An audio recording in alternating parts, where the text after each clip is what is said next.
Olá, sou Pedro Afonso, monitor da matéria Anatomia 3 no curso Medicina e hoje falaremos um pouco sobre osteologia básica do membro superior. O primeiro osso que estudaremos na osteologia básica é a clavícula. A clavícula é um osso fundamental no membro superior por ser a única comunicação óssea entre o esqueleto apendicular do membro superior e o esqueleto axial, no caso, fazendo uma articulação com o manúbrio do externo. Bom, observamos aqui que a clavícula é um osso de forma de S tálico e que ele apresenta uma face superior, uma face inferior e bordas anteriores e posteriores, além de duas facetas articulares, uma medial ou proximal e uma lateral ou distal. Percebam então que para correto posicionamento da clavícula é necessário que nós posicionemos no eixo antero-posterior e no eixo superior-inferior. Percebam então que estamos apresentando uma clavícula direita. Podemos identificar que é uma clavícula direita por dois principais motivos. Percebam que a faceta articular external é mais redonda e plana.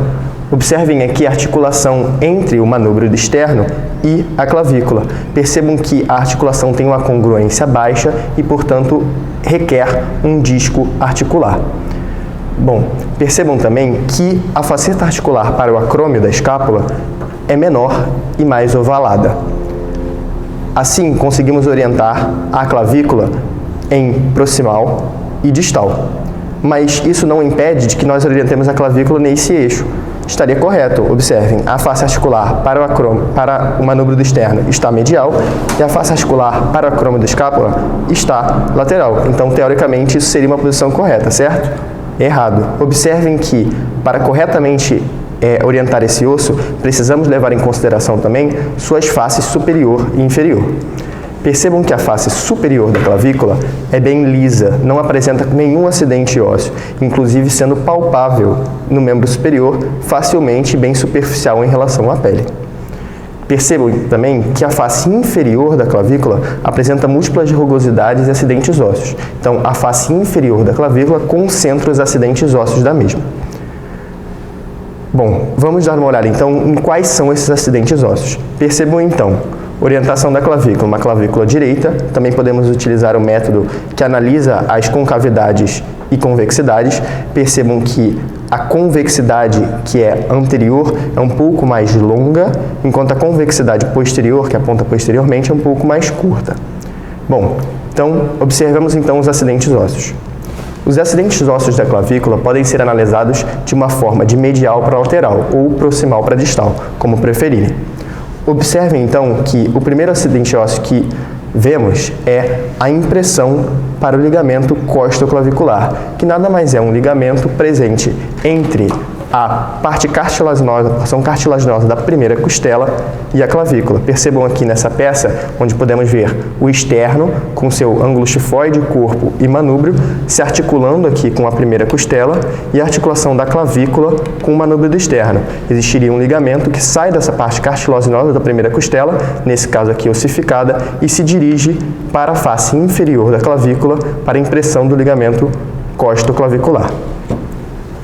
O próximo acidente ósseo que podemos analisar de proximal para distal é o sulco para o músculo subclávio, que nada mais é que um sulco que serve como inserção para o músculo subclávio, um músculo pouco desenvolvido nos humanos, que tem função basicamente residual de estabilização dessa clavícula em suas articulações.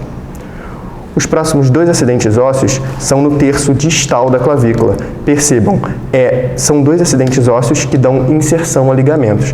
Inserção aos ligamentos coracoclaviculares, que são o ligamento conoide, mais medial, estaria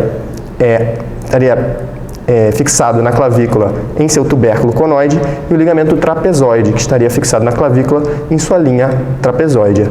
Percebam então que existem 4 acidentes ósseos na face inferior da clavícula, 3 deles sendo para fixação ligamentar. Então a estabilidade ligamentar desse osso é bem importante. Inclusive, outro ligamento de relevância é o ligamento interclavicular, que ficaria entre a porção mais medial da clavícula direita e a porção mais medial da clavícula esquerda, e ligaria as duas aqui por cima do ângulo jugular do manúbrio do externo, tá? Observem aqui, essa outra peça apresenta a clavícula esquerda.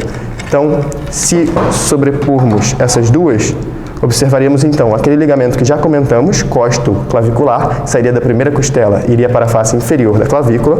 Observaríamos também um ligamento interclavicular aqui entre as duas porções mais mediais da clavícula. Bom, o próximo osso que analisaremos é a escápula. Percebam que a escápula é um osso de formato triangular e também é um osso bem plano, tá? Percebam que o seu comprimento é bem maior do que sua espessura, tá? Então, como um triângulo, podemos analisar a escápula como tendo um ângulo inferior, um ângulo superior e uma espécie de ângulo lateral adaptada para articulação com o úmero, que seria a cavidade glenoidal, a qual falaremos um pouco melhor daqui a pouco. Então, observem, o ângulo inferior da clavícula e o ângulo superior da clavícula estão ligados por uma borda medial, uma borda que aponta para as vértebras, tá? E o ângulo inferior e o ângulo lateral, nesse sentido, a cavidade glenoidal, estão ligados por uma borda lateral. Também apresenta uma borda superior. Bom, para melhor estudarmos os acidentes ósseos da escápula, podemos analisar sua face anterior e sua face posterior. Perceba que se eu orientar a clavícula deste modo, novamente, isso é uma clavícula direita. Como eu posso saber que é uma escápula direita? Que eu posso fazer essa orientação por meio da orientação da cavidade glenoidal, que é sempre lateral, e observando esse grande acidente ósseo, que é a espinha da escápula, que sempre é posterior. Então, vamos lá de novo. Analisando a escápula de uma face anterior, nós vamos perceber uma grande escavação, uma fossa, a fossa subescapular em sua face anterior, que dá inserção ao músculo de mesmo nome. Percebam aqui que, analisando também a face anterior da escápula, podemos observar uma protrusão mais anteriorizada, percebam, que é o processo coracoide da escápula, que dá inserção a alguns músculos e também a alguns ligamentos. Percebam aqui a articulação entre o acrômio e a clavícula, certo? Lembrem-se de que aqueles ligamentos coracoclaviculares sairiam do processo coracoide e iriam para o terço lateral, a face inferior do terço lateral da clavícula. Então, ligamento conoide mais medial, ligamento trapezoide mais lateral. Com isso, fechamos os acidentes ósseos da face anterior da escápula. Bom, na face posterior da escápula, observamos duas outras fossas, tá? Uma é inferior a esse grande acidente ósseo chamado espinha da escápula e uma superior em relação a esse acidente ósseo, a espinha da escápula, que são denominadas de acordo com sua posição relativa. Então, infraescapular e infraespinal, então inferior à espinha da escápula, e supraespinal, superior à espinha da escápula. Percebam também que, se analisarmos sua face posterior, além dessas duas fossas que dão inserção a músculos de mesmo nome, temos esse grande acidente ósseo chamado espinha da escápula, tá? Que se fixa aqui na escápula, tá? Mas também tem uma porção que se protrai, se vai em direção lateral, chamado acrômio da escápula, tá? O acrômio é o sítio de articulação entre a escápula e a clavícula. Bom, percebam então que, além desses acidentes ósseos das faces anterior e posterior, observamos algumas incisuras na escápula. Em sua borda superior, nós observamos a incisura superior da escápula, percebam, que dá passagem a elementos vasculonervosos, em posições relativas a um ligamento que abordaremos melhor na aula de osteologia, o ligamento superior da escápula, o transverso superior da escápula. Além disso, também observamos uma incisura chamada espinoglenoidal. Por que espinoglenoidal? Porque está entre porque está entre a espinha da escápula e a cavidade glenoide. Então, espinoglenoidal, que dá passagem a um nervo chamado nervo supraescapular. Nervo supraescapular, e é um ponto de compressão recorrente desse nervo por conta de cistos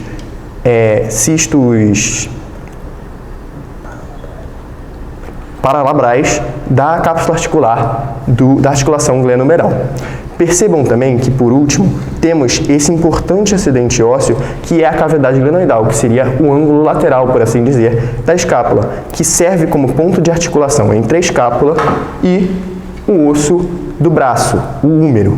Percebam aqui a escápula direita com sua articulação com o húmero direito, entre a cabeça do húmero e a cavidade glenoidal. Percebam que a cavidade glenoidal em relação à cabeça do húmero é menor em sua escavação. Percebam como a cabeça do húmero é grande, enquanto a escavação da cavidade glenoidal é pequena.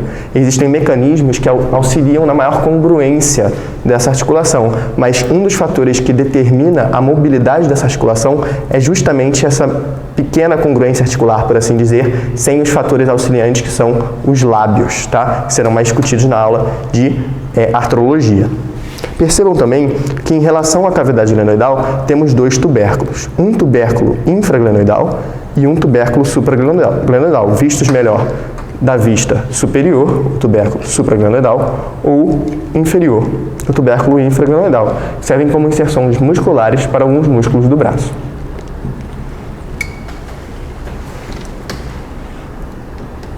Com isso, fechamos a histologia básica do membro superior em relação aos ossos clavícula e escápula.